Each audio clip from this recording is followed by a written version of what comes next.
Alright, I'm playing Beat the Clock here, but I wanted to get something out real quick, a little short story, and something else I was going to say. I guess, a quick update on the movie and whatever, and I could not find the one theme song I really like as I'm redoing my devices.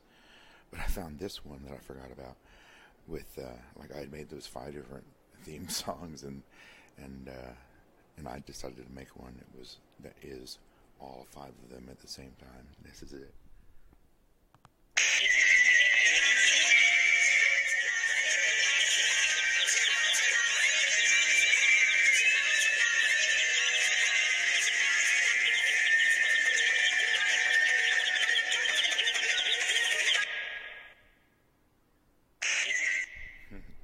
I hate the way it starts. If I gotta figure that out, I'll get back to work soon. We're aggressively attempting to find a place to live. We got a couple of leads. One, it's not even like a close difference. One's noticeably less in price, but there are some drawbacks to it. It'd be great, but we'll have to see what we can do.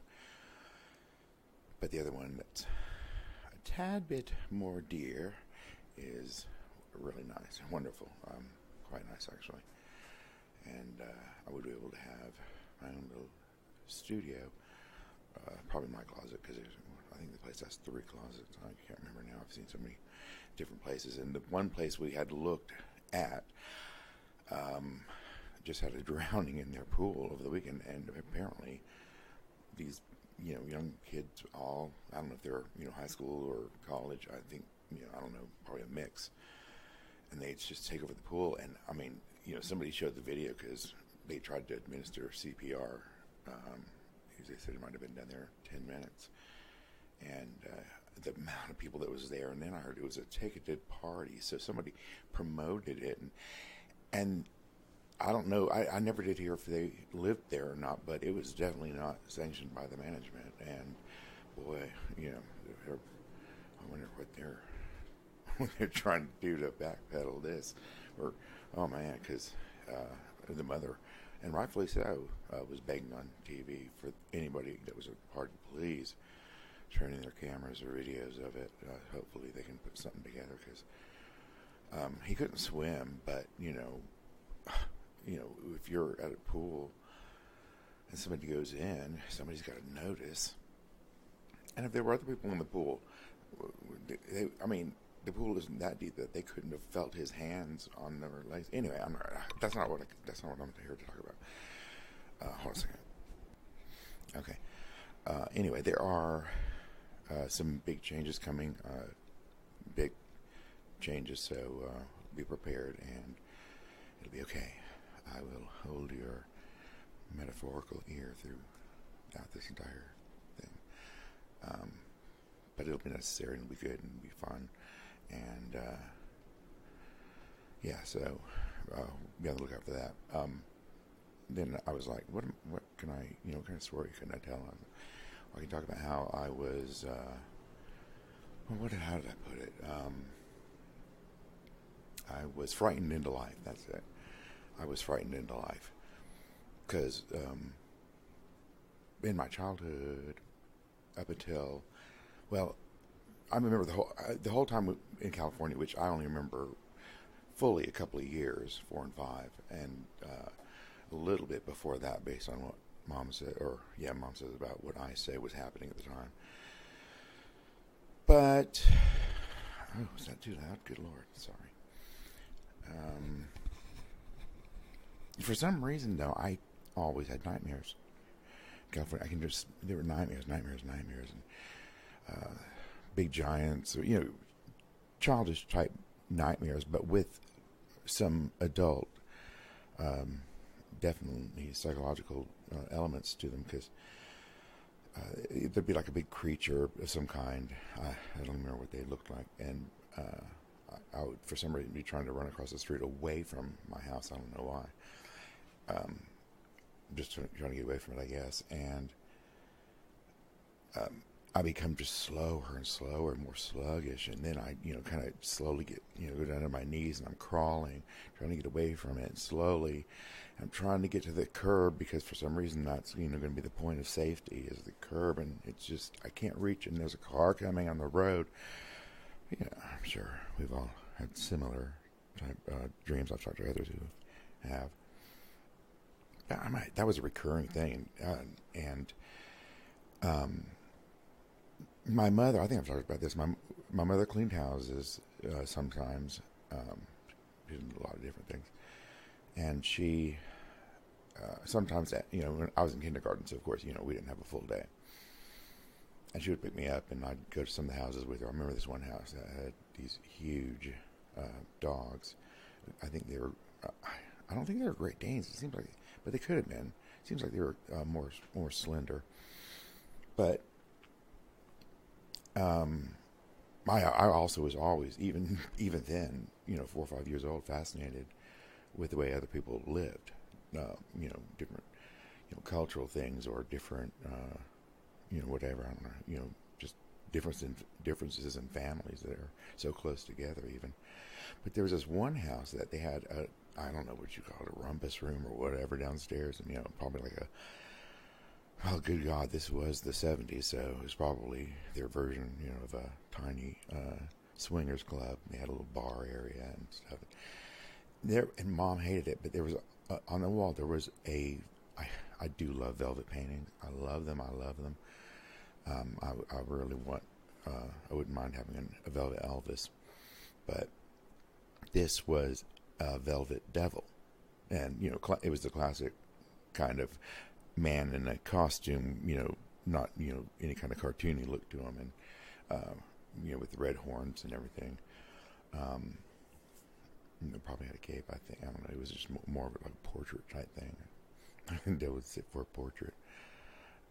The devil sat for a portrait. Let's see. So, yeah, there was just a lot of fear in nightmares. And then when this girl across the street was in kindergarten with me, her name was Lisa, and she one time, for some reason, I don't know why, chased me out of the house. She kept telling me she was going to go wanted me to get out, and I didn't know at the time why, and I can't remember why, but I remember not knowing. And she goes, I'm going to go get I don't know where the hell her parents, her mom was probably working. She was a waitress. I think she worked at Marie Callender's, maybe. I miss them. The sit-down restaurants with the fresh pie.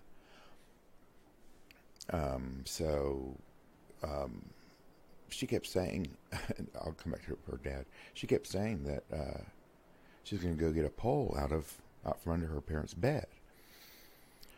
And finally, and there was another, I can't remember the other girl's name. She had curly hair. She lived I lived in a cul-de-sac, like, just like Knott's Landing, but much, much tinier houses. And damned if they didn't have a fucking pole under their bed. For some reason, they had a goddamn pole. And she chased me out of the house, and she was beating me on the back with it.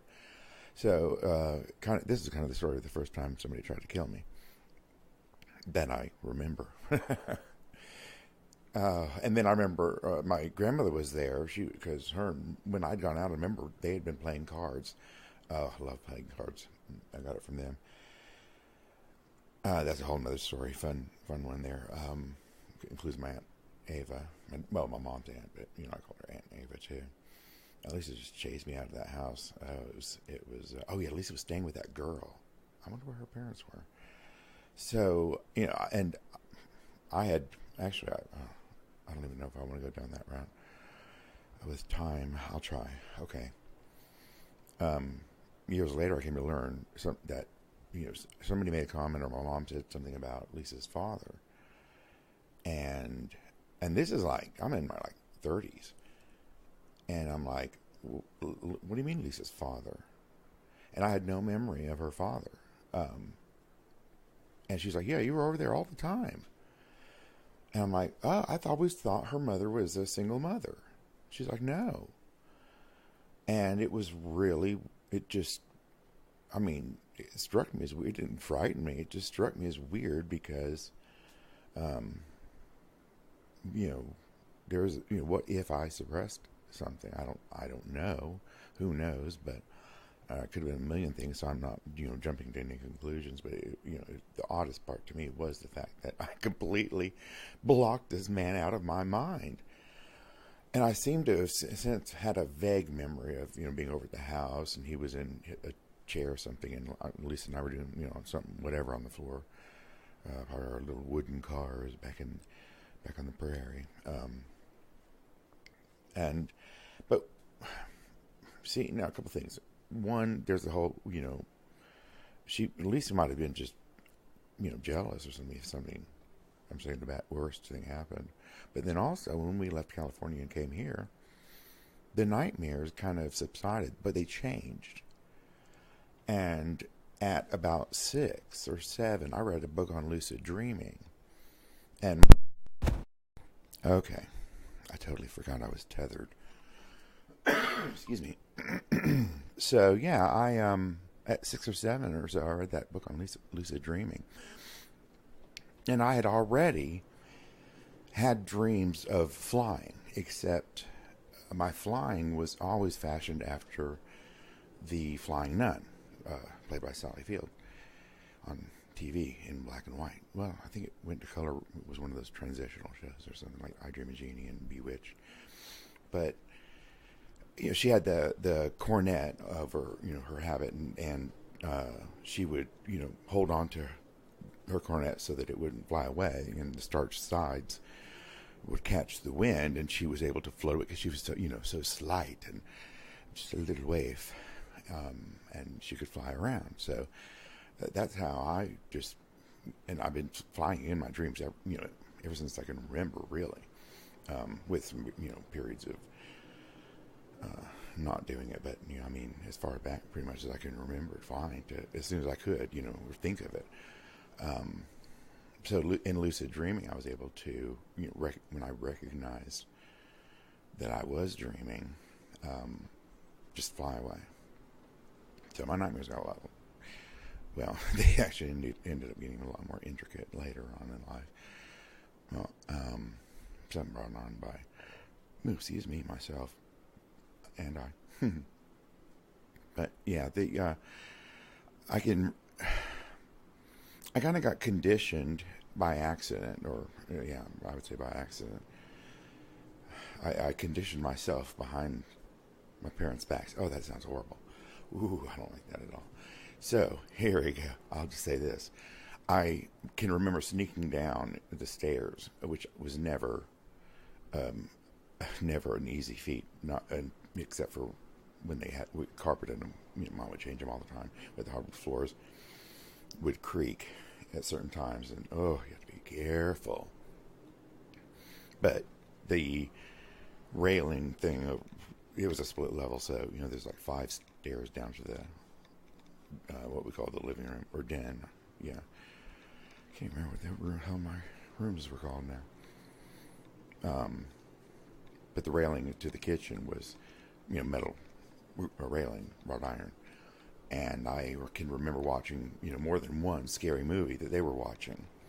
And I have no idea whether they knew I was there or not, but one of them vividly, it was The Hand, the version with Michael Caine, as should any version be when you watch something that has a version with Michael Caine in it.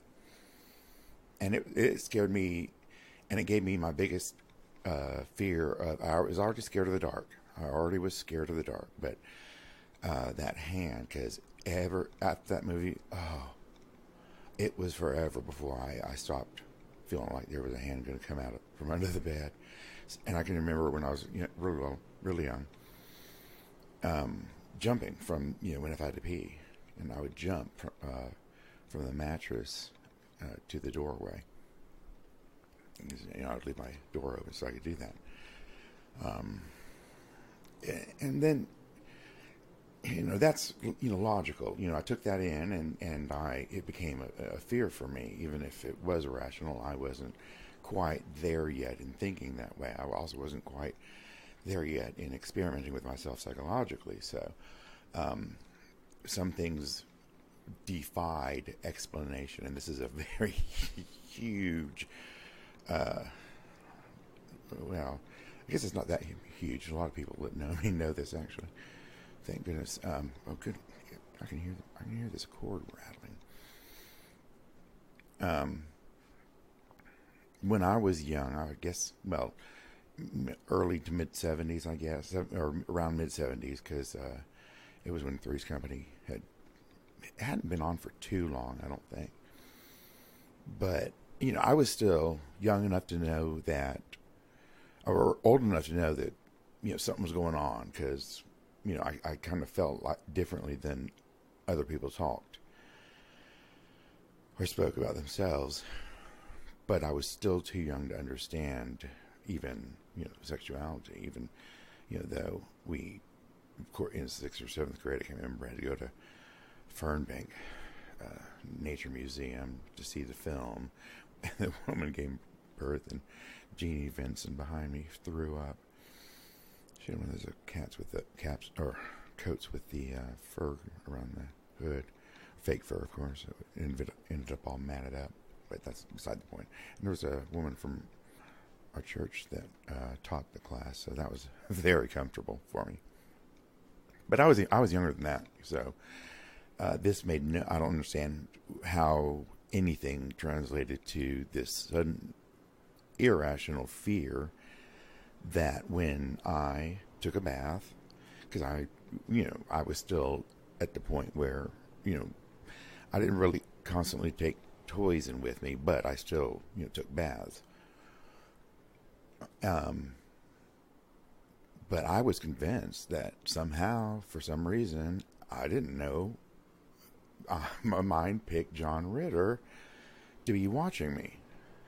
And it got so bad that I snuck a pair of shorts, jogging shorts or something, into the bathroom, and would wear them. I don't know. This is just like ridiculous, but I don't give a fuck, because that was so long ago, and children, do weird things and don't understand why. I still don't. I wish I understood why, but I mean, I could probably get to why. It's just I don't understand. Why who? Why John Reader? What the hell? And I didn't even. I wrote an embarrassingly gushing fan letter to John Schneider while Dukes of Hazzard was on, and that's more embarrassing than thinking John Ritter was watching about. But just as quickly as they came, they went away. So I guess somehow I worked it out in my mind and got to a point where I could look to the future. So when I'm being frightened into life, it's just it was a scary time for me. But I had a balance in the rest, which was still to me normal. In retrospect, I'm not quite sure how normal but how do you judge normal? Everybody's normal is different. But it did become less normal for me than it began. But it got to the point where scary movies hardly scare me anymore. I just really, really, rarely get very scared by them anymore at all. I mean, that kind of, I don't understand, how it could get worse than watching, is it just called Faces of Death? It was going around in the late 80s, something like that. And it was, oh God, have you seen it? It was almost like The Ring, except, they didn't promise you would die, but you just felt like dying after you watched it. I couldn't make it all the way through, which I don't think I could have now either, actually. I was doing very well because I can dissociate, I can displace, I can do all that, but easily now. But it just got to one point, and that was just one thing too many. It was unexpected, and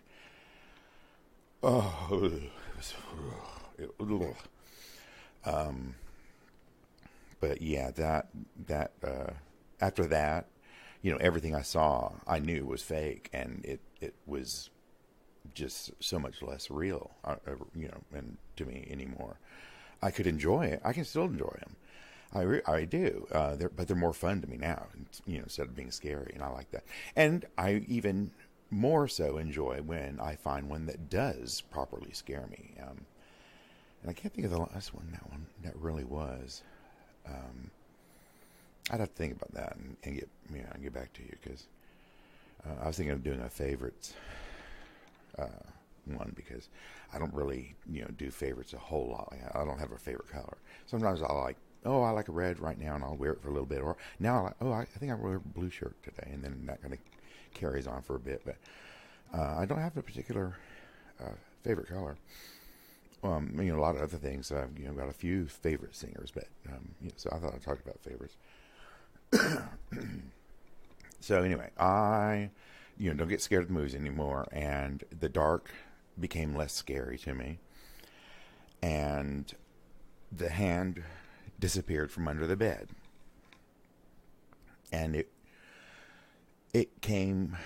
I guess I would have to say with some type of understanding there, where I crossed some kind of threshold that took me into that avenue of thinking about things, maybe beyond a certain point that I had been limited to thus far, since my brain was still developing, and I don't know what else. I'm no doctor, damn it, Jim. Okay, so after all that, it all became so much less scary, and I looked around and suddenly realized that my room reflected that scared child.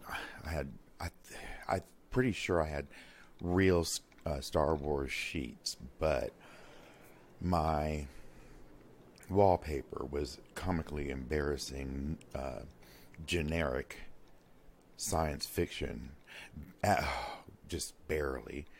It really, I mean, it barely. More just space than hovering or floating, oddly shaped spaceships. I don't even remember if you could see people in them, but it was pretty. Well, no, there were some, because there were some more, not quite like a TIE fighter, but a little close, or no, X-wing fighter, but similar, but not quite the same. More bulbous in the nose, and everything was so, childlike, and I had, already been. Can't go into that. That'll be favorites when I first started reading adult books, but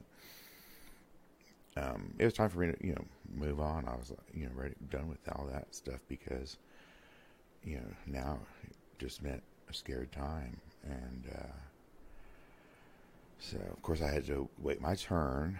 We'd begun to build a rumpus room, if you want to call it that, like I did earlier for the other, except not along the same exact lines. No, no swinging, no Velvet Devil or bar. I don't think I ever saw my father take a drink. Maybe a beer, maybe a beer. But he was young. Mom, gave him a glass of wine, or sometimes a beer with pizza. She likes beer with pizza. Why in the world did I jump to that? Hold on a second. Okay, no rumpus room. So they had started building a room downstairs, and they got this. I don't know where the hell they got this carpet, but it was like games night at the casino. It had them all, had cards on it. I think there was a blackjack, but there was like a roulette wheels on it, and even I'm sure poker cards were on it, but I think even there were some board games maybe. It was crazy carpet. not oh when we moved into the house in 1975, the that our den, or whatever we called it, family room, had this horrible shag carpet that was the long strands of shag carpet were black, kind of a brownish color and a red, and then I think there was a green in there too, and I swear it looked like just puke everywhere. It was horrible. They ripped that out real quick.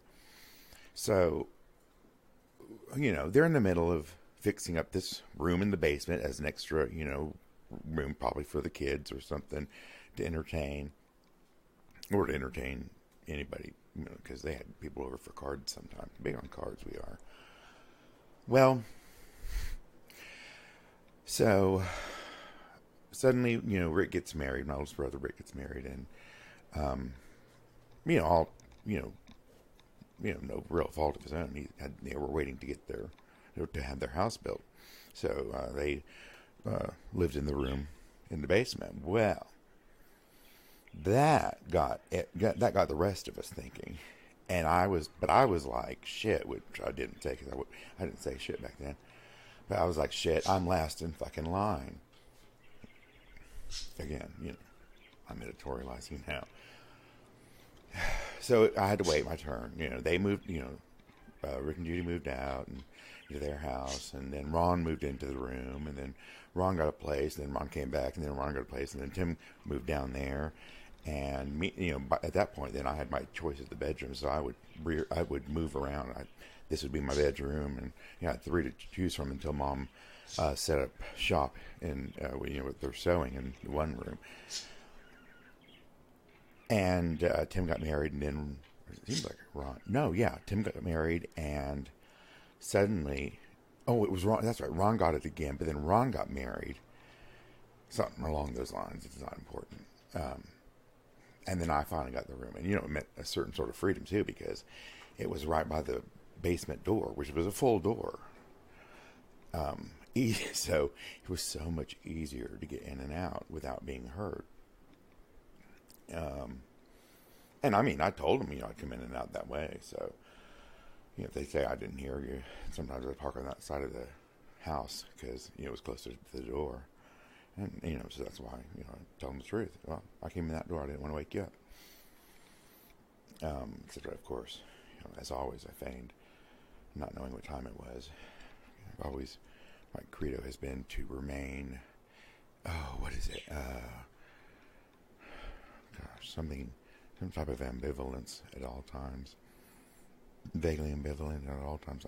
Yeah, you get the idea.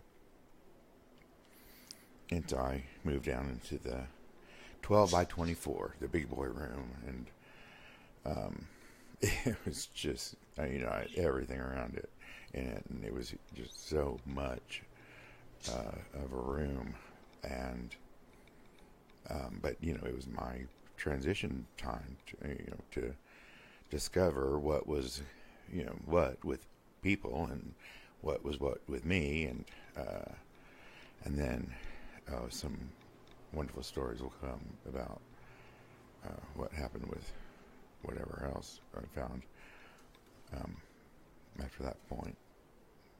And because I would be down in the basement the whole time until I moved out, and then got the real freedom. But I moved on from the fears.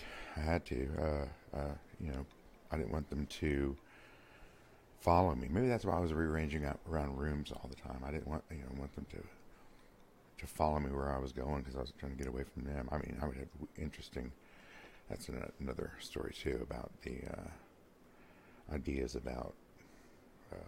I wasn't really scared that someone was coming in the window. I was on the second floor anyway, but I came up with these ideas about it, and I'll get into that in another one. But yeah, so I didn't think about my childhood. I'm holding the wrong thing up to my mouth. I didn't think about my childhood for a long time. And then, after I found out about Skip, I think that was his name, Lisa's father, and had wondered whether or not I'd pushed anything aside, and then I had that one memory of being there and remembering that he was there. but there was no feeling associated with it, so it's just going to be a mystery as to why I, screwed him out of my mind. Wish I could do that, voluntarily. That would be wonderful, wouldn't it? That would be great. Just, I wouldn't go really in all the way for trepanning, but they'll come up with something one day. They'll come up. That's why you got to move on, and so I'll have to do that with this, and we'll keep you apprised of that, and how that's going to happen, because it won't be an abandonment. It'll be just a shift. Just a shift, that's all, I swear.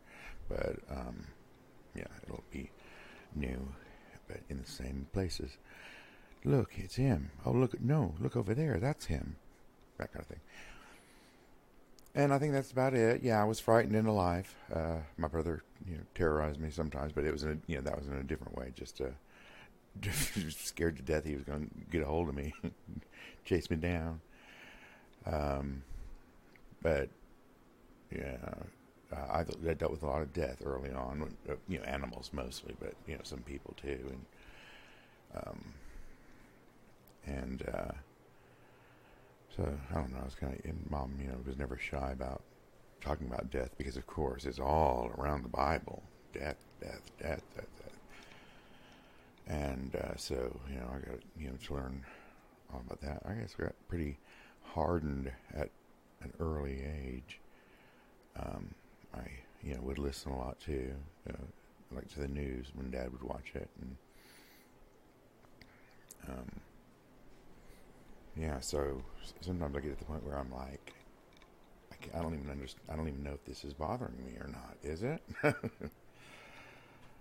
And sometimes I may look like I'm okay, but it's just because, I don't have. I'm too lazy to be angry or scared or depressed or whatever. I'm too lazy right now. I'm just too busy, I guess I should say. Yeah, it's the exact opposite of lazy. Okay, so that's it. I wanted to get that little bit out, and so thanks for staying to the end to get it. And I'll be back with more, with another story while it's still here. And I'm not even going to attempt the theme again. So, Whispering Chicken.